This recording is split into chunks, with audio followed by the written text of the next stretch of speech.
Adalah baik manusia mampu mengendalikan dirinya, namun lebih baik bila manusia meniadakan dirinya.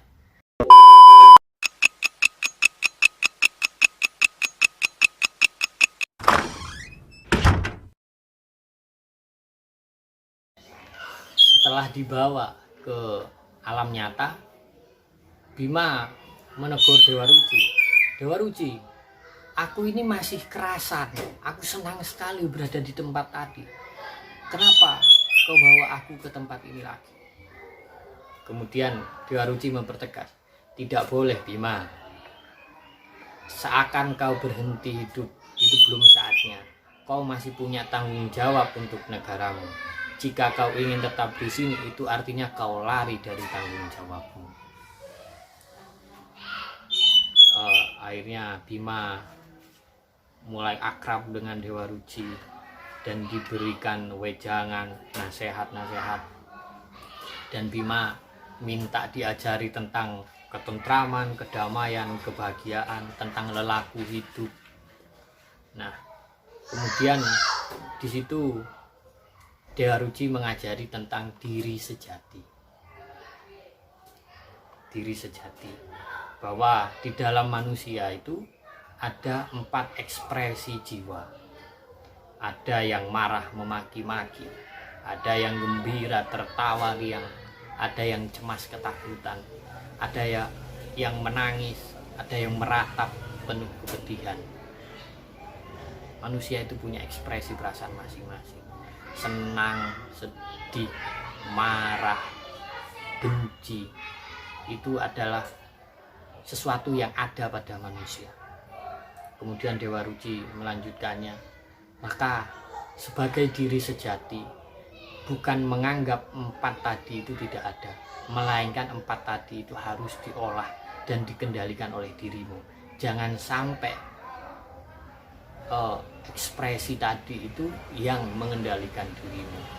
Ini kalau di Jawa kurang lebih seperti sedulur papat kelima pancer. Akhirnya Bima bertanya, siapa diri sejati itu? Dewa Ruci menjelaskan, diri sejati adalah ekspresi yang Maha Esa. Ia adalah hembusannya. Dan yang pasti Bima, diri sejati tidak pernah dikendalikan sama emosi-emosi tadi, melainkan diri sejatilah yang mampu mengatur emosi. Karena pada dasarnya manusia itu ada waktu-waktu tertentu dia harus marah, ada waktu-waktu tertentu dia harus senang.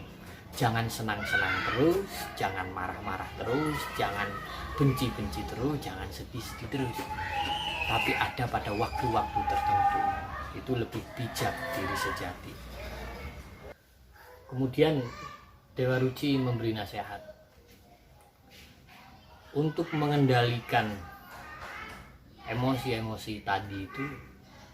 Caranya adalah dengan diam sejenak, karena dengan diam kau akan mengenali kesejatian dirimu.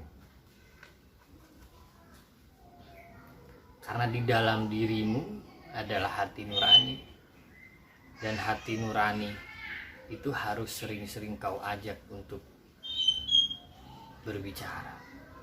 Atau istilah Islamnya itu tumaknina kali ya. Nah, kemudian di sini Dewa Ruci mempertegas. Saat Bima merenung, Dewa Ruci menyampaikan, adalah baik manusia mampu mengendalikan dirinya, namun lebih baik bila manusia meniadakan dirinya. Biarkan yang ada hanyalah yang Maha Esa. Itulah sebenarnya kondisi diri sejati, Bima. Jadi kau tidak perlu berpikir bagaimana kau harus mengendalikan diri, tapi biarkan yang Maha Esa yang mengendalikan dirimu. Itu adalah lambang sosok bening tanpa warna. Kemudian Bima menyela, "Luh, itu tidak sesuai dengan prinsipku Dewa Ruci. Kalau semua harus dikendalikan sama Yang Maha Esa, berarti manusia tidak perlu punya cita-cita. Berarti manusia tidak bisa menjadi dirinya sendiri. Dan segalanya diserahkan kepada Yang Maha Esa. Ya, kemudian Dewa Ruci menjawabnya dengan tenang sekali. Bukan manusia tidak punya cita-cita, Bima. Apa pentingnya cita-cita manusia jika tidak direstui sama Sang Pencipta? Segalanya sudah diatur sama Sang Pencipta. Dan kau hanya butuh kepasrahan kepada Sang Pencipta, supaya Sang Pencipta Yang Maha Esa itu mengendalikan dirimu. Dan ketika kau sudah pasrah kepada Sang Pencipta, maka sejatinya engkau sudah menyatu dengan Sang Pencipta.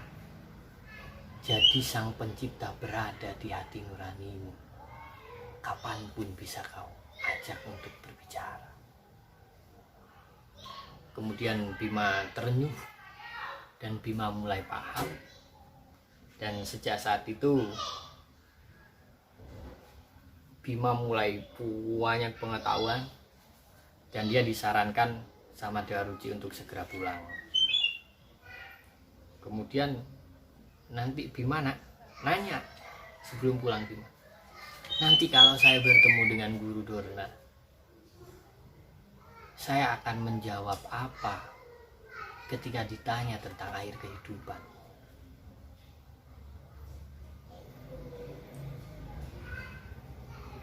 Dan Dewa Ruci menjawabnya, Bima, tugasmu sudah tuntas. Segeralah kau kembali dan menjalankan kehidupan sehari-hari. Kau telah mendapatkan air kehidupan itu. Lagi-lagi Bima masih belum menangkap jawaban atau maksud dari Dewa Ruci. Tunggu dulu Dewa Ruci, tunggu. Ini pertanyaan terakhir dariku. Kenapa bentukmu kok seperti aku? Kenapa bentukmu kok menyerupai aku? Kemudian Dewa Ruci menjawab,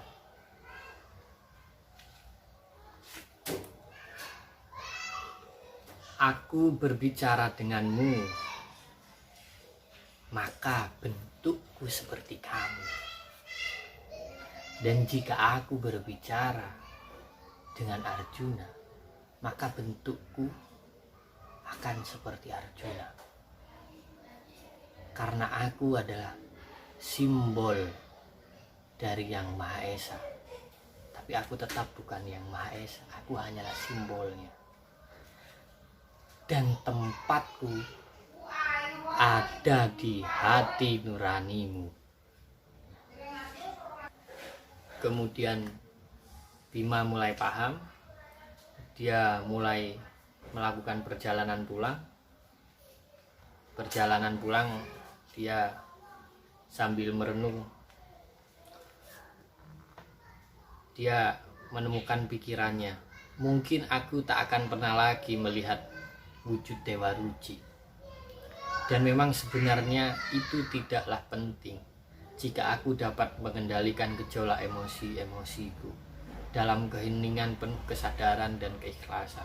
Maka saat itulah aku dapat berbicara dengan hati nuraniku sendiri. Bima sudah menemukan kesimpulannya seiring berjalannya waktu. Namun tidak berhenti di situ. Bima masih terus berpikir, Dewa Ruci hanyalah simbol. Sesungguhnya dia tidak ada.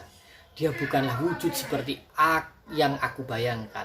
Dia adalah lambang hati nurani sekaligus lambang dari Yang Maha Esa. Pertemuanku dengannya adalah karunia Yang Maha Esa. Janganlah aku terpukau oleh simbol, tetapi aku mesti memahami makna sejati dari simbol itu. Kedekatanku dengan Yang Maha Esa jangan sampai terhalang oleh sosok Dewa Ruci. Di sini Bima sangat tercerah. bahwa Dewa Ruci adalah simbol. Bima tidak mau menuhankan Dewa Ruci karena Tuhan Bima tetaplah yang Maha Esa. Bima tidak mau ada sosok lain yang menghalangi kedekatan Bima dengan yang Maha Esa. Nah, dari situlah Bima menyadari bahwa air kehidupan itu adalah hati nurani atau yang Maha Esa. Dan Bima sudah menemukan itu. Pulanglah Bima, seiring perjalanan pulang, Bima sempat bertemu dengan Rukmokolo karena lewat hutan. Dan dengan mudah Bima lolos dari cengkraman itu. Cepat dan Bima pulang. Ketika nyampe di Hastinapura, Bima kemudian bertemu dengan Pandawa dan Dewi Kunti. Keluarga kaget. Duh, Bima selamat. Alhamdulillah. Kayak gitu.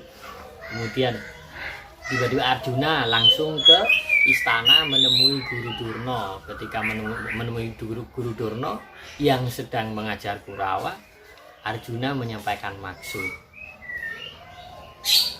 Guru, Paduka Guru, Bima telah pulang. Kemudian Guru Durna dan para Kurawa yang ada di sekitar istana itu yang menyaksikan dan mendengarkan ucapan dari Arjuna, mereka kaget. Dan selesai. Oke, itu cerita ya, dongeng. Ya kalau misalnya ada cerita yang berbeda dengan apa yang biasa diwayangkan oleh para dalang atau di buku-buku lain yang berbeda, makanya saya ini menyebut dongeng atau cerita. Karena dongeng itu kalau menurut orang Madura itu dunging ya dukenging. Jadi dongeng itu cerita, tidak perlu dianggap benar-benar walau nyatanya bisa benar, dan tidak perlu dianggap tidak ada karena nyatanya ada. Jadi itu saja. Saya mohon maaf kalau misalnya ada salah kata. Assalamualaikum warahmatullahi wabarakatuh.